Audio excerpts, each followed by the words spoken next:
What's up guys, it's the FPL Scotsman here and welcome to my first YouTube video, and today we are going to be going through Game Week 15 and looking ahead to Game Week 16, which is only happens in about a day or so we want to be covering that in the same video. And this is basically what I'm going to be doing at the end of each game week, covering how I did and how my team performed, and then look ahead to the transfers I'll be making in the coming weeks and the team I'll be putting out, and basically my overall thoughts on what I plan to do going forward. And then obviously, if you guys have any problems or any questions or need any advice on anything on your teams, then go and give me a follow on Twitter. It's just FPL Scotsman on Twitter, and I'll be there to answer your questions. I also have wildcard drafts, and my team selection goes up, and my overall thoughts during the game week, if you guys want to interact with me a bit more. But I'm not going to hang about here for much longer. As you can see on the screen here, I did get a green arrow this week. I was at 160k before game week 15 started. I had to take a -4 point hit to make my transfers as well. So to gain 200k on that is terrific. 57 points doesn't seem like a lot, but obviously the FPL average will be a lot lower than that, seeing as I've got a green arrow. And we're slowly but surely progressing into the top 100k. I'm hoping by the end of the double game week, I think it's maybe 3 game weeks away now, I will be in the top 100k, but we'll see how that goes. But I will first of all try and get my team up for you guys. And there we go. Right, here is my team. So yeah, basically, it doesn't look the greatest, but in the grand scheme of things, in terms of ownership and how many people own each player, it was a successful game week. But obviously, the captaincy failed, the -4 point hit failed, but there's obviously positives. So I'm going to go through my team, give you my thoughts on each player, and my plans for each player going forward. So we'll basically start and go with Martinez. If we have a little look here at Martinez, he actually, if I can scroll down, that'd be phenomenal. Oops. Okay, I don't think you can quite see it, but anyway, Martinez over the past 4 game weeks has recorded an 11-pointer at Wolves, an 8-pointer against Burnley, 6 against West Brom, and 10 against Crystal Palace, which is absolutely incredible, to be honest. And I think there was a, sorry, I don't want to ramble on about Martinez too much here, but there was a stage I remember when I first brought in Martinez, and I'm sure if you're Martinez owners and don't usually change your goalkeeper, you'll know what I'm talking about, where he had a lot of 1 and 2 pointers and didn't get a lot of clean sheets, and I felt like I brought him in after the party was over, really.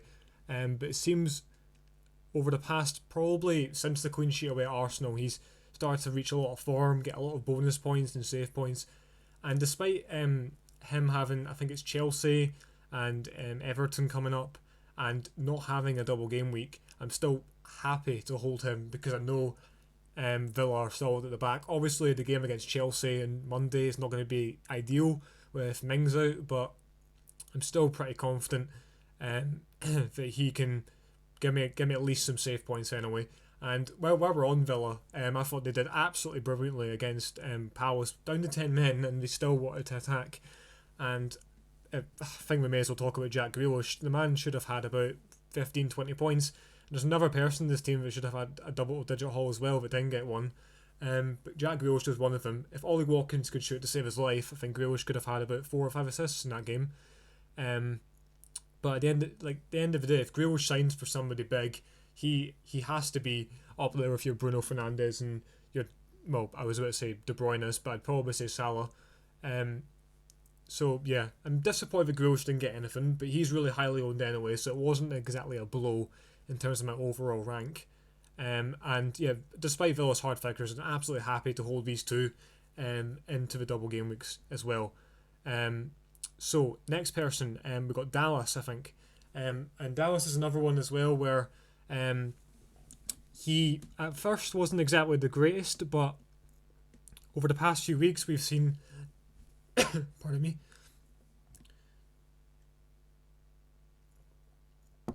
we've seen Dallas perform a lot better. And I think someone said to me that why do you have a Leeds defender? They're absolutely terrible at defending, and I agree with you.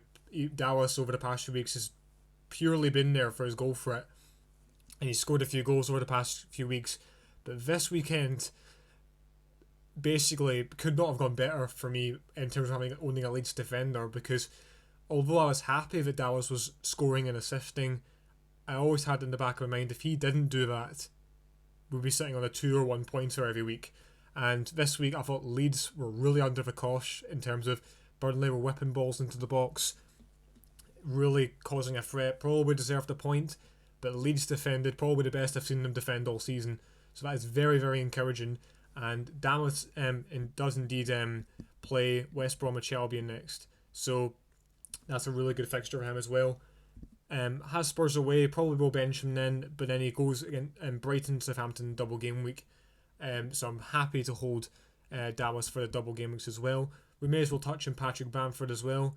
Again, he is apparently on penalties now, so which is good. Supposedly, I think I saw a thing on Twitter saying that Click and Bamford have this thing going on. As soon as one of them miss, the other takes the next pen, which basically means Click must have scored so many in a row a bit. But Bamford, brilliant penalty, and he's probably going to be on pens now until he misses, which means he's going to be an absolutely brilliant asset, especially against West Brom, although West Brom did well today. West Brom's still a good fixture. Even Spurs away, I think he can be a real threat against that Spurs team. And Brighton and Southampton double game week is also really good as well. And they have some decent fixtures afterwards. So Bamford and Dallas, I could not be happier to own right now. And so that is Leeds and Villa. I guess we now go to Manchester City. So we've got Cancelo in my team, and once again, it's another game week where I don't know why I'm getting so worked up about not owning De Bruyne or Sterling. And it's another week where I think those owners have really just been disappointed.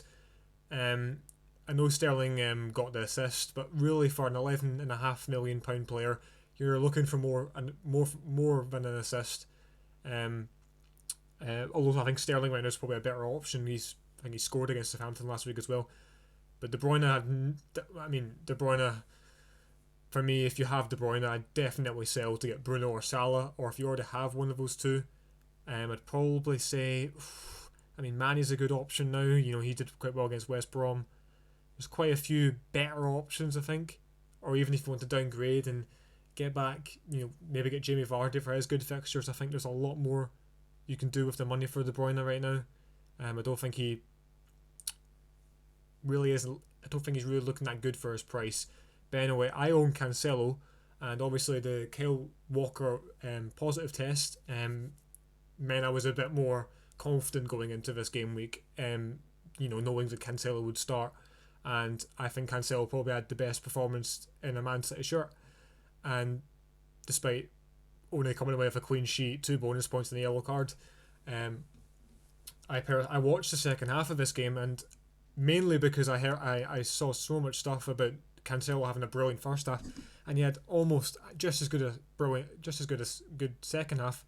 And there was a few chances where you put crosses into Aguero and Sterling, and they missed sitters. And another day, Cancelo would have had about 2 assists, probably the 3 bonus points, and you're coming here with like 15 points or something. And Pep's been saying that he's really good at staying fit and being ready for games, and saying he had a really good game and all. So I'm really confident that Cancelo is going to be given a good run of games over the next few, despite the horrible congestion of fixtures. So even at Everton away on Monday, I think Cancelo will play, and I'll get to whether I'm going to play him or not in the next game week shortly. So Cancelo, happy to own. Fernandes does what Fernandes does, goal and assist again. Regret not captaining him. Yes, I am, but there was no way I wasn't captaining Salah at home to West Brom. Once again, United didn't look exactly the greatest, but even when United don't look good, Bruno is there to give me 12 points. So I don't think I need to say anything more about Bruno Fernandes. He is 100% a hold for the double game week. Son, so yeah, I've not watched the Spurs Wolves games, but from what I heard, Spurs were non-existent going forward, and Dombley scored a 25-yarder, and Wolves deserved a point, which makes me even more happy that I went from Kane to Bamford and got Bruno in for Fornals. Or was it Fornals? Who was it? I don't know. It was a few weeks ago. Really happy to have got rid of Kane. I'm happy to hold Son because they've got Fulham, they've got Leeds, they've got Sheffield United in the double. So I'm happy to own Son. But if you own Kane and Son, I'd probably think about maybe moving Kane to Vardy because Vardy has a lot of good fixtures coming up. And he has the double. So yeah, if you're a Kane owner right now, I'd probably maybe think about moving onto the likes of Vardy, or if you don't have Bamford, 100% get Bamford in. So and then we get to Mo Salah. Again, very disappointing. I mean, obviously, it's not as disappointing as a normal captain would be, because I think over 2 million managers captain Salah this week. So yeah, it's a disappointing. But I've come away with a green arrow still, and it didn't really affect my rank because so many people had captained him. So yeah, it's maybe a bit concerning that he didn't return against West Brom, but he's got Newcastle on Wednesday. Probably will start because of the rest, and it's really rare that Salah blanks that often anyway. So he's happy. I'm happy to hold him. Possibly might captain him against Newcastle, but we'll see. We'll come to that in a moment. Onto the front line, we've covered Patrick Bamford. Che Adams was, along with Robertson, was the person I brought in for a hit, along with Souček. So Robertson, I think, should have had a clean sheet. West Brom didn't really look too threatening until maybe the final 10 minutes. And then the first half, Robertson could have had about 2 or 3 assists, similar to the Cancelo situation, although I don't think the chances were as big. So disappointed with Robertson, but he's definitely a hold. He's looking a lot more threatening, and Liverpool have got good fixtures and the double as well. So I'm happy to hold Robertson. No regrets with Robertson. My regrets maybe come with Che Adams though, because we'll come to that in a second. But Souček, if I bring Souček up here for you, is on 7 points, on 3 bonus points to get 10. If I had not brought in Adams for Callum Wilson, I would have had 0 for Wilson because he didn't start, and Souček on for 10 points. So yeah, there's a bit of regret there, but at the same time, I'll maybe discuss this at the end of the video in terms of my plans for the double game week. But in order to get the players I wanted and to fill out the positions and upgrade certain areas, I needed to take a hit at one point from now until the double game week. And I felt Adams away at Fulham was a perfect time to do that, to make it worth it. It wasn't worth it, but I still came away with a green arrow, so it's not the end of the world. I'm going to look past it. And Adams, he's a hold for the double game week. I don't expect too much out of him, but he is only 6 million. I can't really expect too much, and he pops up with a goal and bonus points, sometimes. So yeah, I'm happy to own him. Robertson, again, happy to hold him. And finally, Dominic Calvert-Lewin.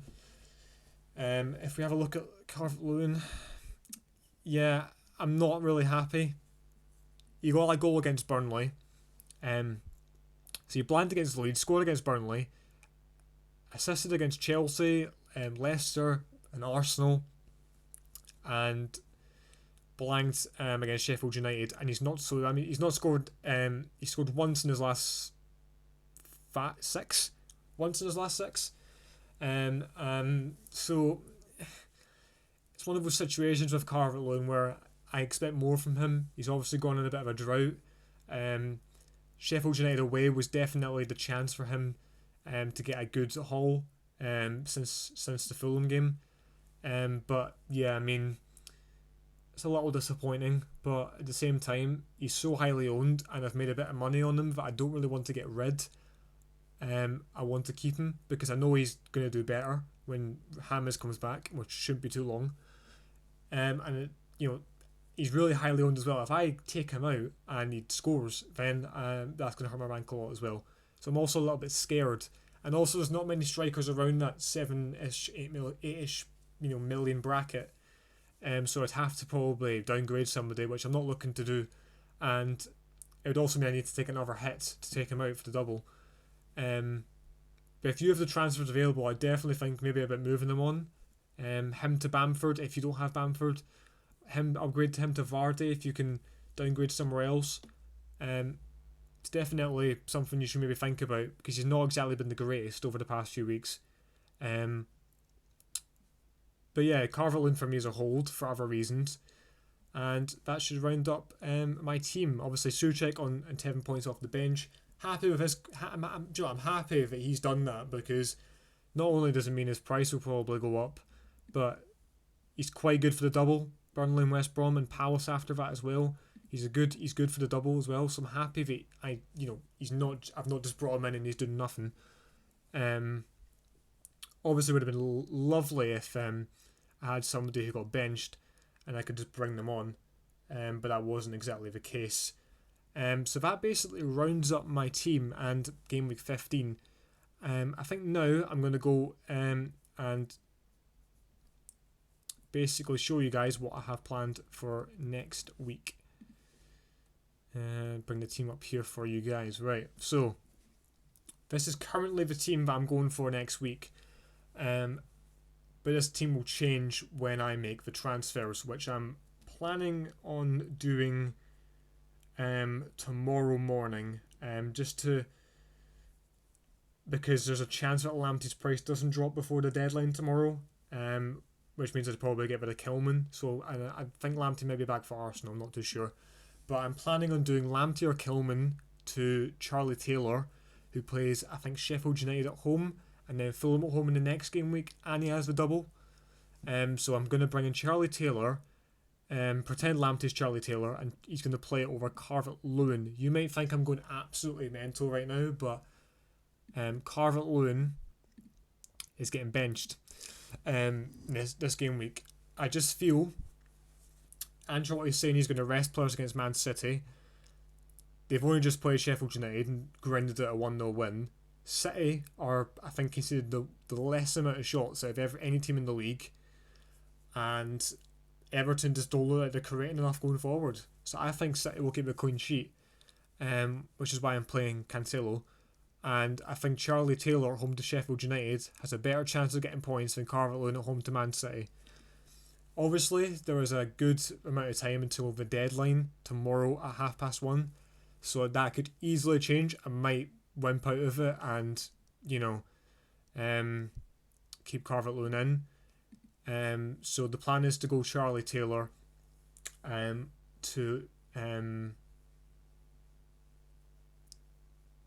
Charlie Taylor, to Lamptey to Charlie Taylor or Kilman to Charlie Taylor, depending on Lamptey's price drop.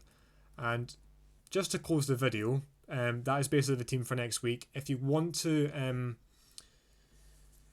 see my confirmed team, go and follow me on Twitter at FPL Scotsman, and you'll basically see about an hour before each deadline what my final team is, and at the end of each game week what my final score was. So I'm now going to show you guys my plan, my chip strategy for the double game week. So basically my chip strategy is to free hit in game week 18, bring as many doublers in my current team, and go from there for game week 19. I think this should just be it. So I'll bring in Charlie Taylor, and the other defender I'm bringing in, the goalkeeper I'm bringing in is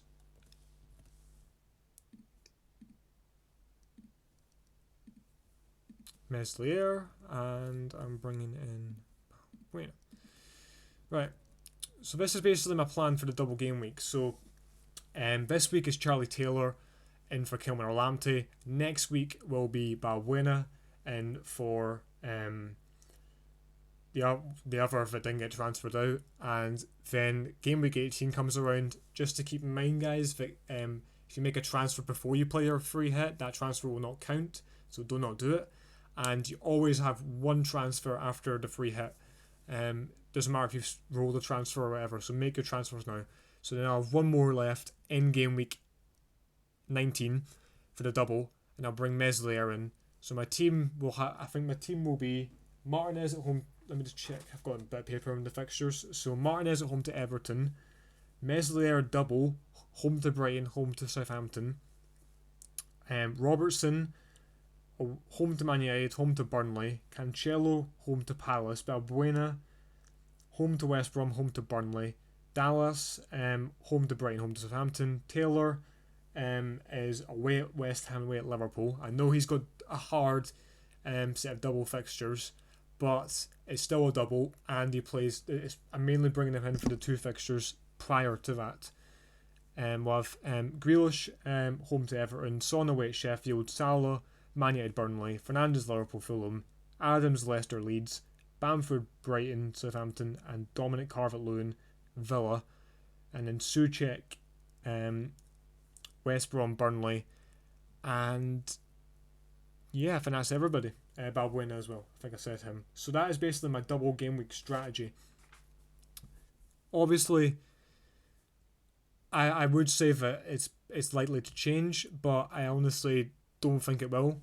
I'm pretty confident about this, and I don't plan on making any different transfers, to be honest. I mean, if I could go Meslier, I could go to Johnson at 4.5 and get Soufal in for 4.7.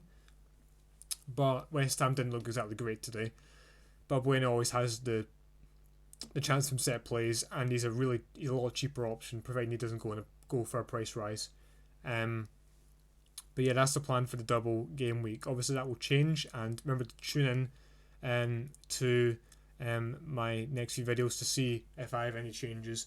But I think this is what I'm going to go for. So I'm just going to bring up my team.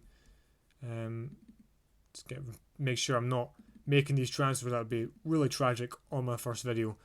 But yep, here's the team for the next game week. Obviously, I think I might bench Calvert-Lewin for Charlie Taylor, but we will see by 1:30 tomorrow. Remember to go and check out my Twitter to find that out. So obviously, in the roundup of the game week, I've went up to 141,627th, which is a 200k price rise. So not price rise, green arrow. So I'm obviously really happy about that. Yeah, I mean, I'm not really too mad about the captaincy or anything. As I said before, I think Salah will be my captain, and I know Son's playing Fulham, but Spurs look so dry going forward. They don't look like they want to go forward, and I'm scared about that. And I don't think Fulham are the type of team that are going to come and attack and let Spurs counter-attack them. I think they're going to come and defend and make Spurs have the ball, which I don't think suits Spurs, to be honest. I think it probably suits Son and Kane a bit more, but maybe. But I still think I think Liverpool will bounce back from the West Brom game, and I think Salah is going to have probably a double-digit haul. But yeah, quite happy with the team. I'm pretty sure the game week ends Wednesday, so probably around Thursday I will be uploading another video of the review to this game week right here, and the my preview to game week 17, which will be the last game week before my free hit, which will be really interesting. Keep in mind there is a wildcard draft on my Twitter page if you want to go and check that out.